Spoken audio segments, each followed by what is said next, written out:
আসসালামু আলাইকুম সুপ্রিয় শিক্ষার্থীরা, সলিউশন বাই রিপন স্যারের পক্ষ থেকে নতুন আরেকটি ভিডিওতে তোমাদের স্বাগতম। ভিডিওর টাইটেল থেকে এতক্ষণে তোমরা নিশ্চয়ই বুঝে গেছো আজকে আমরা কোন প্রশ্নের সমাধান করব। আজকে আমরা তোমাদের নবম শ্রেণীর 9.1 11 নং প্রশ্নের সমাধান করতে যাচ্ছি। তাহলে চলো কথা না বাড়িয়ে মূল ভিডিওতে চলো। তোমাদের বইয়ে 11 নং প্রশ্নে একটি বামপক্ষ এবং ডানপক্ষ প্রমাণ করার কথা বলা হয়েছে। 11 নং প্রশ্নটি আমরা বোর্ডে অলরেডি লিখে নিয়েছি। 11 নং প্রশ্নে কি দেওয়া আছে?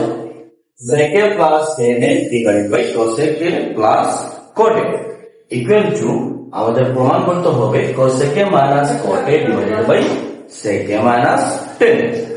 তাহলে আমরা 8 নং প্রশ্ন যখন সমাধান করেছিলাম তখন তোমাদের নিশ্চয়ই মনে আছে আমরা বলেছিলাম যে ত্রিকোণমিতির অঙ্কগুলা সবসময় আমরা ডান পক্ষ দেখে দেখে করব। আমাদের ডান পক্ষ আমরা প্রথমেই কি করব, সেই অনুপাতের সাথে যাব না অনুপাতটা চেঞ্জ করতে হবে, ওইটা ডিপেন্ড করবে আমাদের ডান পক্ষে কি দেওয়া আছে। আমাদের 11 নং প্রশ্নের বাম পক্ষে সেকে টেনে কোসেকে কটে এই অনুপাতগুলো দেওয়া আছে, আবার ডান পক্ষে সেই অনুপাতগুলা দেওয়া আছে। তাহলে এইখান থেকে একটা জিনিস আমরা ফিক্স ভাবে নির্ধারণ করতে পারি যে আমাদের এই অঙ্কে অনুপাত চেঞ্জ করা যাবে না, কারণ আমাদের আনসার আনতে হবে কোসেকে সেকে। আমি যদি এগুলোকে চেঞ্জ করে ফেলি তাহলে আবার আমাদের ওগুলো নিয়ে আসতে হবে, অঙ্কটা অনেক লম্বা হয়ে যাবে। যে আমরা প্রথমে বুঝে নিলাম যেহেতু আমাদের বাম পক্ষে যে অনুপাত গুলো আছে ডান পক্ষে সেই অনুপাত গুলো আসবে, তাই আমরা অনুপাত গুলোকে চেঞ্জ করব না। তাহলে এখন আমরা কিভাবে সমাধান করব একটু আমরা প্রশ্নগুলো খেয়াল করি। আমি বারবার বলছি যে আমাদের ডান পক্ষ দেখে আমরা বুঝতে পারবো আমাদের অঙ্কের পরবর্তী স্টেপটা কি হবে।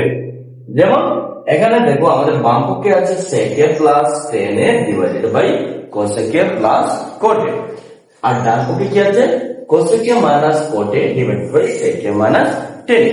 অনুপাতগুলো সেম কিন্তু চিহ্নগুলো অনুপাতটা সেম ঠিক আছে কিন্তু চিহ্নগুলা ভিন্ন। তাহলে যখনই আমাদের এরকম ভিন্ন সেই অনুপাত সেই মানটাকে চিহ্নটা ডিফারেন্ট আনতে হবে, প্লাসের জায়গায় মাইনাস আনতে হবে অথবা মাইনাসের জায়গায় প্লাস আনতে হবে, আমরা কি করব এই ডিফারেন্ট চিহ্ন দ্বারা এই রাশিটাকে গুণ করে ফেলবো। কিভাবে আমরা গুণ করবো দেখো, আমাদের এখানে কি আছে sec a plus tan a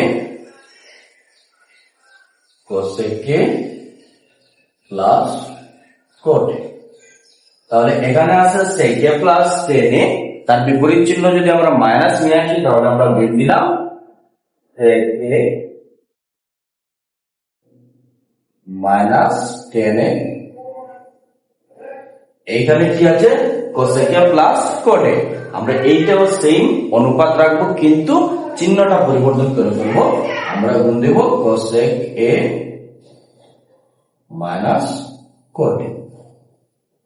তাহলে দেখো যে এখানে আমাদের আছে sec a plus tan a, আমরা তার বিপরীত চিহ্ন বিশিষ্ট যেহেতু আনসার নিয়ে আসতে হবে আমরা গুণ দিলাম sec a minus tan a দ্বারা গুণ এবং নিচে দিলাম cosec a minus cot a দ্বারা গুণ।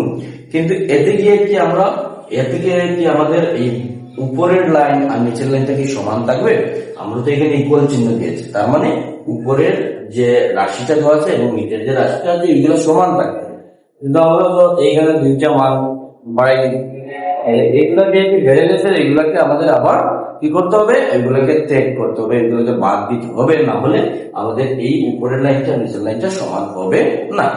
আমি ছোট্ট একটা এক্সাম্পল দিই। ধরো আমাদের এইখানে আছে a, আমরা গুণ দিলাম b বাই c দ্বারা, a কে গুণ দিলাম উপরে b বাই c দ্বারা, তাহলে কি এই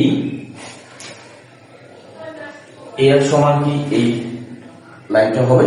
উপরের লাইন আর নিচের লাইনটা কি সমান হবে না, কারণ এখানে b বাই c তো চলে আসছে, তার মানে মানটা পরিবর্তন হয়ে যাবে। কিন্তু আমরা যদি পাশাপাশি আরেকটি রাশি গুণাকারে নিয়ে আসি c বাই b, দেখো প্রথমে আমরা গুণ দিয়েছি b বাই c দ্বারা, তারপর ওইটার পাশে নিয়ে আসলাম c বাই b, তাহলে কি হবে এই c কেটে যাবে, এই b টা কি হয়ে যাবে কেটে যাবে, তাহলে থাকবে কি a। এখন আমাদের উপরের লাইনটা এবং নিচের লাইনটা কি হবে সমান হবে। আমরা যদি কোনো সময় এইভাবে ডিফারেন্ট কোনো মান নিয়ে আসি ওইটাকে উল্টিয়ে আবার গুণ দিয়ে দিই, তাহলে আমাদের কাটাকুটি হয়ে লাইনটার মানটা সমান থাকবে, কোনো পরিবর্তন হবে না।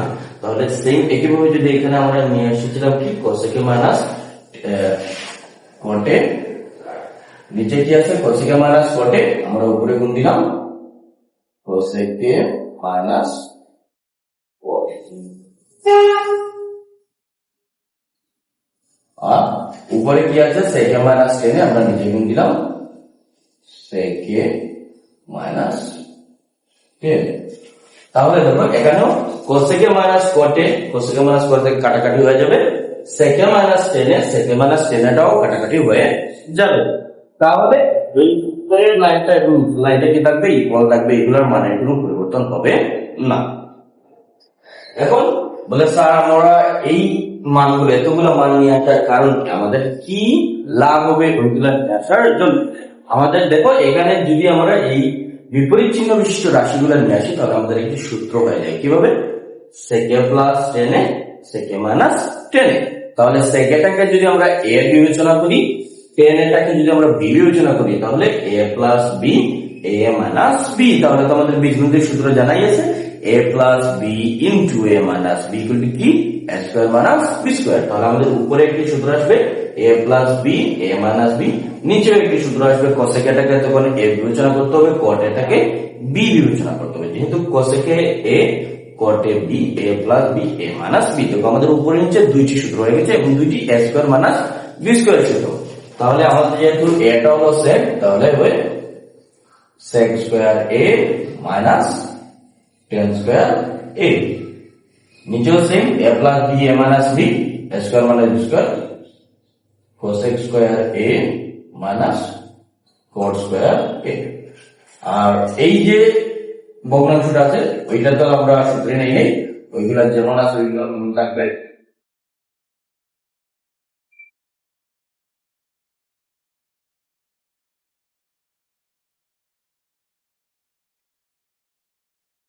তাহলে এই দুইটি রাশি দ্বারা আমরা সূত্র গ্রহণ করলাম, নিচের দুইটি রাশি দ্বারা সূত্র গ্রহণ করলাম। এই তৃতীয় ভগ্নাংশটা যেহেতু আমাদের সূত্রে আসে না, এটা যেমন আছে তেমনই থাকবে। এখন sec square a minus tan square equal সূত্রটা কি 1, cosec square a minus cot square equal সূত্রটা কি 1 থাকবে, cosec a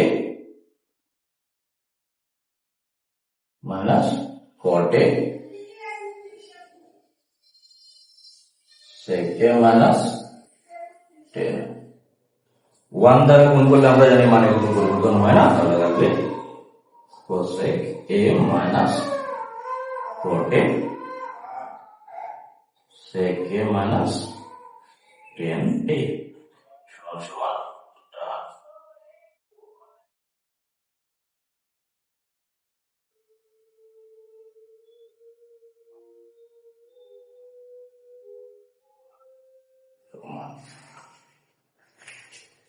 তাহলে আশা করি তোমরা সবাই প্রশ্নটার সমাধানটা বুঝতে পেরেছো এবং ঝটপট খাতা নিয়ে বাড়িতে অঙ্কটার সমাধান করে নাও।